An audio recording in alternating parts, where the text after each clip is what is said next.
ಕಾಂಗ್ರೆಸ್ಸಿನ ಅಧ್ಯಕ್ಷರಾದಂಥ ಬಿ.ಕೆ. ಹರಿಪ್ರಸಾದ್ ಅವರು ಬಿಜೆಪಿಯವರು ನಮ್ಮ ಮೇಲೆ ಹಲ್ಲೆ ಮಾಡೋ ಪ್ರಯತ್ನವನ್ನು ಮೊಟ್ಟೆಯೆಲ್ಲ ತಂದಿದ್ರು ಅಂತ ಹೇಳಿ ಮಾಧ್ಯಮಕ್ಕೆ ಹೇಳಿಕೆಯನ್ನು ಕೊಟ್ಟಿದ್ದಾರೆ. ಇದು ಅಪ್ಪಟ ಸುಳ್ಳು. ಅಲ್ಲಿ ಸುಮಾರು 100 CCTV ಕ್ಯಾಮ್ರಾ ಇದೆ.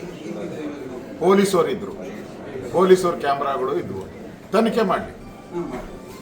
ನಮ್ಮ ವೆಹಿಕಲ್ಲನ್ನು ಬಸ್ಸನ್ನು ಕಾಂಗ್ರೆಸ್ ಆಫೀಸ್ ಮುಂದೆ ಬರೋಕ್ಕೆ ಹೇಳಿದವರು ನೀವೇ ತಾನೇ. ಬಸ್ ಇದ್ದಕ್ಕಿದ್ದಂಗೆ ಕೆಟ್ಟು ನಿಂತಿದ್ದು ಕಾಂಗ್ರೆಸ್ ಆಫೀಸಿಂದ ನಿಮ್ಮ ಆದೇಶದ ಮೇಲೆ ತಾನೆ. ಹರಿಪ್ರಸಾದ್ ಅವರು ಹೇಳಿದ್ದಾರೆ ಸೆಲ್ಫ್ ಡಿಫೆನ್ಸ್ ಅಂತಂದರೆ, ಅಂದರೆ ಪೊಲೀಸರ ಮೇಲೆ ನಂಬಿಕೆ ಇಲ್ಲ ಅಂದರೆ ಕರ್ನಾಟಕದಲ್ಲಿ ಪೊಲೀಸರು ಸತ್ತೋಗಿದ್ದಾರಾ? ಪೊಲೀಸ್ ಇಲಾಖೆ ಸತ್ತೋಗಿದೆಯಾ? ಪೊಲೀಸ್ ಇಲಾಖೆ ಸತ್ತೋಗಿದ್ರೆ ನೀವು ಸೆಲ್ಫ್ ಡಿಫೆನ್ಸ್ ನೀವೇ ಮಾಡ್ಕೊಳ್ತೀನಿ ಅಂತ ಹೇಳಬೇಕಾಯ್ತು. ನಿಮ್ಮದೇ ಕಾಂಗ್ರೆಸ್ ಸರ್ಕಾರ, ನೀವೇ ಹೇಳ್ತಾ ಇದ್ದೀರಾ, ಕಾಂಗ್ರೆಸ್ ಸರ್ಕಾರನೇ ಹೇಳ್ತಾ ಇದ್ದೀರಾ ಪೊಲೀಸ್ ಇಲಾಖೆ ಸತ್ತೋಗಿದೆ ಅಂತ ಹೇಳ್ದಂಗೆ ಒಪ್ಕೊಂಡಂಗೆ ಆಯ್ತಲ್ಲ ನಿಮಗೆ. ನೀವು ಯಾವುದೇ ತನಿಖೆ ಮಾಡಿ ನಾವು ಸಿದ್ಧ ಇದ್ದೀರಿ. ನಿಮ್ಮ ತಾಕತ್ತಿದ್ರೆ ಯಾವುದೇ ತನಿಖೆ ಮಾಡಿ ನಾವು ಸಿದ್ಧ ಇದ್ದೀರಿ. ಇದು ಪೂರ್ವ ನಿಯೋಜಿತ BJP ನಾಯಕರನ್ನು ಕೊಲೆ ಮಾಡುವಂಥ ಪ್ರಯತ್ನವನ್ನು ಮಾಡಿದ್ದೀರಾ. ಇದಕ್ಕೆ ತನಿಖೆ ಅಲ್ಲ, ಏನು ಬೇಕಾದರೂ ತನಿಖೆಗೆ ನಾವು ಸಿದ್ಧ ಇದ್ದೀರಿ.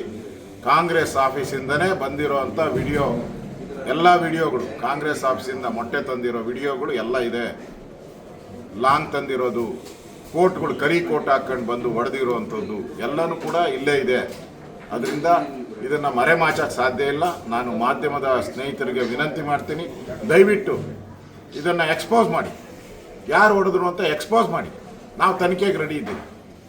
ತನಿಖೆನೇ ಬೇಡ, ಮಾಧ್ಯಮದವರೇ ಇದನ್ನು ಆ ವಿಡಿಯೋ ಬಂದಿರೋವಂಥ CCTV ಕ್ಯಾಮ್ರಾಗಳು ಏನೇನಿದೆ ಅದನ್ನು ಫುಟೇಜ್ಗಳನ್ನು ತೊಗೊಂಡ್ರೆ ಯಾರು ಹೊಡೆದ್ರು, ಯಾರು ಹಲ್ಲೆ ಮಾಡಿದ್ರು, ಆ ರೂಟಲ್ಲಿ ಬರೋಕ್ಕೆ ಯಾರು ಡೈರೆಕ್ಷನ್ ಕೊಟ್ಟರು, ಅಲ್ಲಿ ಏಕಾಏಕಿ ಬಸ್ ಹೆಂಗೆ ನಿಂತೋಯ್ತು, ಹೆಂಗೆ ಹಲ್ಲೆ ಮಾಡಿದ್ರು ಎಲ್ಲನೂ ಕೂಡ ಬಯಲಿಗೆ ಬರಲಿ, ಸತ್ಯ ಗೊತ್ತಾಗಲಿ.